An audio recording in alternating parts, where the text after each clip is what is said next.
So I just came on the live with LinkedIn. Also, I will start again. Hello there, everybody. Good evening. This is Dr. Rao coming into to um, the daily talk. And today I'm going to give you a short snippet of what was going on with my physician burnout coaching, which is a lot of those things are also useful for many people because the same information age problems, the same lack of self-care, the same principles apply to everybody, practically everybody, because the social media is so dominant and people are living with their phones and not really taking care of themselves, especially the mind, and that's why it has become a real problem. Okay. So I was going to talk about that. Uh, See, basically, you got to have better self-care, right? That everybody knows. But among the self-care also, they are so misinformed about diet, for example, about how much exercise you have, how to sleep soundly, and how to keep our mind quiet and really under our control. These are the simple things that everybody talks about, but then they are not really. Hi, Melanie. So they're not really that big deal. But then the way we make it natural, we make it easy and practical, and uh, that is more like a iterative thing. It's not like a one day thing, right? You got to be patient with yourself, and but you have to be at it every day. For example, you are eating out all the time. Cutting it down is simple word to say, but it's very difficult for a lot of people to cut it down because they are used to eating outside. It's convenient. You don't have to do the cooking and cleaning and all that. And also, it's much more enjoyable, sociable, and all that, right? But you don't have the control of the content of the food.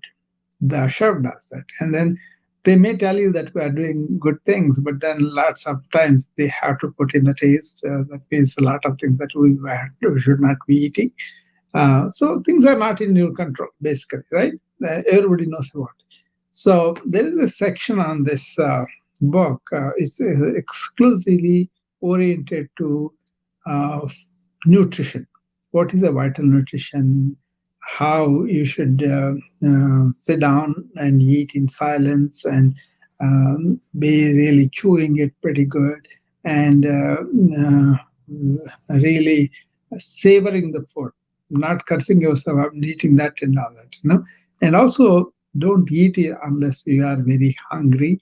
And when you eat with the respect to the people who made the food, and also the food itself, it has given its life to keep your life. Okay, all these subtleties are important, but people eat food mechanically without any attention to all these things. Okay, so I teach people how to eat alone and in silence and really enjoying the food, chewing it, and uh, really appreciating the taste and the effort of everybody else and all that. And also, there is a spiritual angle. The food, after all, comes from the earth and from the nature. So we consider nature as a powerful thing, right? And then we should be grateful to that. Um, the spiritual angle is if God has created everything and God is giving you food, then you should be accepting it with glee. So there is a tradition I talk about in the book. It's called the name of the food after it goes to as an offering to the God, and then only they will eat. My mom, I used to see her.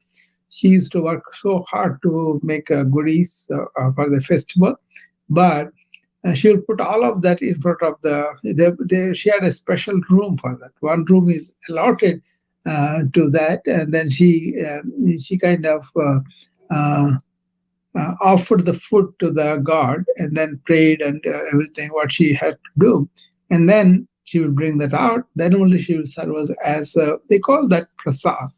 That means it has the blessings of the Lord. So as a gift offering from the Lord. So funny thing is, if you go to any religious institution, either whichever faith it is, they have this food made there, and you eat in those places. Most of the time, I ate them. I never had a place where that food was not good or delicious or really didn't like it. It was not that. We liked it very much, and it was very good. So that's because they think it's all the divinity that's coming through us. More than that, what is important is, are we aware of who have produced that, who is giving their life to be our food and all that, right? But even if you take healthy principles and physicians burn out here, this is the case I'm talking about, right? They think it's a waste of time to allow time to eat well. Okay, they will be running away and taking a sandwich in their hand and eat in the corridor for the sake of finishing their job and some documentation and all that. It may look noble outside because they are trying to take care of the patients. You can take care of the patient better if you don't have any problems of burnout. That's my point. So it doesn't really take that much time. You can slow down a little bit, sit down for 5, 10 minutes, and don't talk, don't watch any TV, and just be with the food. Be aware of what you are eating. Be mindful that they would say that I say aware. Be aware of what you are eating and savor it, enjoy it, and also don't start to eat unless you are really really hungry. Once you start, the way you do it is this way. So I mentioned all of that. Obviously, the nutrients, organic, not it will be important. So people select the food that may come from several places. It could be organically grown food, or it could be from the supermarket, or it could have been flown in from some other country. People, if you are aware of that, then they can make a conscious selection of good vital nutrition, right? And then um, who is preparing the food also, if they are in bad temper, bad mood, and then they are doing it, they may mess it up and it is not palatable for us, right? Look at mom's food. Everybody loves it because she puts so much love for her kids, right? That comes through, I believe. I believe that. My mom's food always tasted great for me. Then after you eat, what are you doing with the waste? Are you responsibly disposing of the food waste, or do you remember that many of the people in the world are having one meal a day or don't have meal at all in some countries? So once we have that, we will not be wasting food, but we will be finding ways to help other people to eat some food too. That is not really sentimental or altruistic. It's actual fact that many people go hungry without it. So just being sensitive to that will help us. And also the wastage of food is a big deal, right? In America, also several billions of dollars of food is wasted every day. Nobody eating, nobody is just wasted. People are throwing it away in the garbage. There are certain organizations that collect the food from the restaurant that was cooked and is going to go waste, so they're going to throw it away. They come and collect it and take it to the homeless people and distribute them. So such decent souls are there too. So keeping all that is important, and give it the respect the food deserves.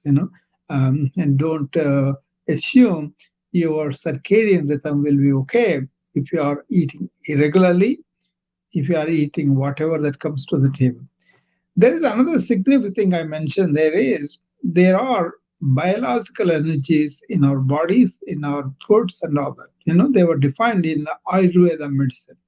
What they describe there is three different bioenergies. Okay, Vata, Pitta, Kapha.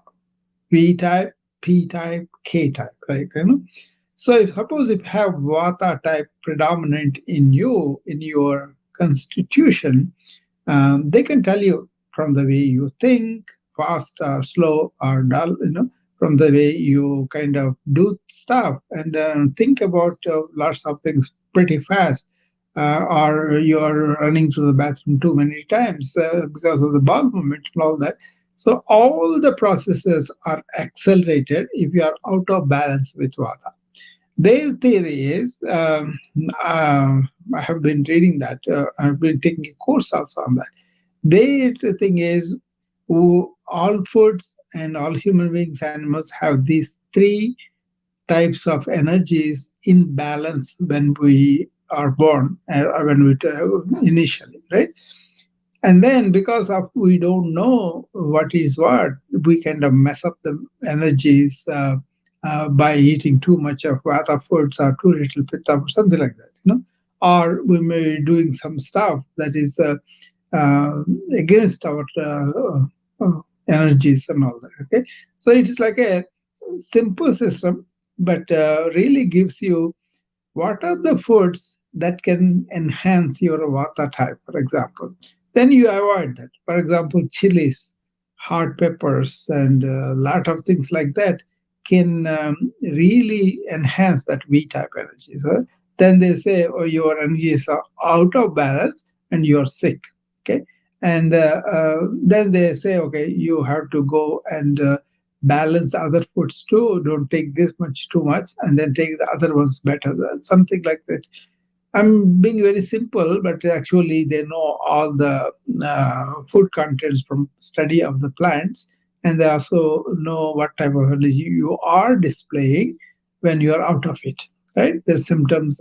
There is a quiz I gave to my kids also to do that, so they will know their body type, and then I was going to advise them what foods they should be eating, what they should be avoiding according to their body type, relative body energy. And that's a very, very important, simple thing that you can learn. And suppose you are intellectual and you are not doing much manual work, you should be eating certain kind of foods like that, okay, according to that science, okay. Very fascinating, and very well works with you because it's all based on nature, not only nature outside, but also nature within you, your rhythms, your qualities, and how do you develop these out of balance and all that. Okay? So it's all a question of knowing these intricacies about ourselves. Okay, uh, many times Ayurveda don't use any medications, but then there is also a school of thought developed in Ayurveda. Originally, there was no aushadas, no medicines, no herbs, and all that. But now we know there are a lot of herbs that they use, and also medicine and all that. That's not real Ayurveda. Real Ayurveda is understanding, having the knowledge, and then being conscious about the knowledge when we are doing some things. Okay, so that's why it's a field of all knowledge study. Okay, but many of the they call Vaidyas, the Ayurveda doctors, they are not genuine Vaidyas because they don't know that kind of knowledge. But if you really find a Vaidya, that's very rare these days, and then talk to him, he will tell you a completely different version where you are more like enlightened about these products, and then you are going to use them according to your knowledge. Okay, so very fascinating, very important, very simple things. And they have these tools by which you can have detox your system, right? That's also important too. Anyway, in that book, Burnout, I was talking about the diet, and it also brought this Ayurveda type of eating and all that. But basically, if you can attend to what you are bringing home from supermarket or from your garden, that matters a lot. And then how you cook, who is cooking, how what their mood is, and then when you sit down with the food already made, how are you eating? And after eating is always in silence, chewing and really savoring the food and all that, right? And after you eat, how do you dispose of the waste of the food? And also, how do you really help the planet in that way? Okay, all that matters. I talked about that. Not that we have to have a philosophical talk every time we eat, but just pay enough attention while you are eating. Don't be talking with people, doing multitasking and all that. Just be in silence and then mindfully eat. Okay. Uh, I also talked about exercise. Exercise in the sense of how they can incorporate some exercise or yoga routines. It doesn't have to be yoga, but some kind of exercise that you can incorporate within your regular schedule at the hospital without going to the gym and all that. So this is, I call it as functional exercise. You'll be using your own body weight, and you can do a lot of exercise to the body. That way, it will be energetic all through. And then the important part I really talk about is the sleep. How do you unwind yourself and go to sleep? What do you do? All those things are important too. Then we went to mind. It's a management. So these four varieties. Always you want to do. Breathing is also part of that exercise of routine, and but otherwise you can also do the deep breathing at any time you want, right? So that is there. So we talked about diet, we talked about activity, we talked about sleep, and when it comes to sleep, I do ask you about reading about the what do you do before you go to sleep. And once you have the quality sleep, how do you judge whether it is quality sleep or not? Is the kind of what kind of energy you feel after you wake up from the sleep hours. That's important. So attend to that, read that in that book, and that will be very illustrated to you. And then your energy will change a whole lot if you can really sleep well. So one technique I talk about is how uh, your ambience of the room is for the sleep. A lot of people sleep with their devices. A lot of people they sleep with the TV, and a lot of people are late in the night because they are watching the TV, and they don't prepare themselves for the sleep, and then they don't do anything after they get off the sleep. They go directly to the bathroom, and that's it. They go home to the work. So I talk about several things that you could do in these three realms: before sleep, pre-sleep, and sleep during the sleep, and also at the end of the sleep. So a lot of people get up in the middle of the night and they can't go back to sleep. That's what I'm talking about. If you should be, like that, then you have to learn these tricks where you can really do that. Okay. So I talked about that, and also mind management. Big deal, right? Especially with now all these distractors are coming and attacking us. We are thinking way too much than what we need to do. So I talk about how you really embrace deep breathing, and that works on your mind. It will slow down. Then when it is slowed down, what are you going to do with it? So all this is very energetic if you really manage it. But if you let your mind run whatever, and then you're doing whatever that comes to your mind, you're going to pretty much exhaust it. And then it will be very difficult to be quiet and enjoy some things. Especially if you are a burnout victim, you cannot control the mind to stay in one place and just going all over the place. So you don't want that. You want to be rather careful about that. So there are so many aspects of the book that if you take the bullets, then you will know. So you can check it out. I think I put it on the YouTube. Then we will discuss about it if you want. So that's the story for today. And I was interviewed by somebody for the podcast thing, right? So that was very interesting. But they want me to speak on therapy based on the ancient classical text of Bhagavad Gita. I think I talked to you on this book here. In that book, the essence is very difficult for a lot of people to understand, but basically they talk about how we can avoid psychosomatic medicine, how can we be absorbed in that thought-free awareness, and how can we bring it to the public use. People like that are so still. Even the wild animals, when they come to attack them, they stop and then they sit down. Okay, so it's that powerful mind.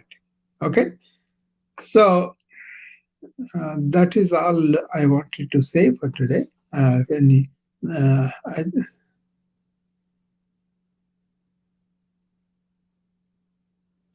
I, each section you can take and talk a lot, but then it depends upon what the problems of people are. Suppose somebody will have problem of obesity and they cannot eat much, but they want to be energetic. How do they do that? That kind of thing. Or suppose somebody don't have access to what we call organically grown food, or some don't have any supermarket in their neighborhood, and we call them as deserts, right? And you got to understand them and go beyond that.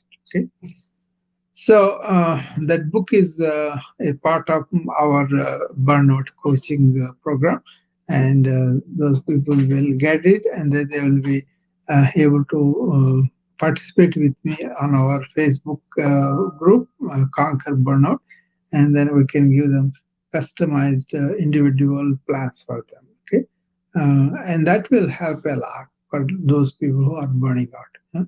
They're basically demoralized with all this politics and all that. But then once they change their attitude and then really don't allow external things to affect them, they'll be happy. Okay. So read that, and if you have any questions, send them to me or talk to me, and I will see you again tomorrow. Okay.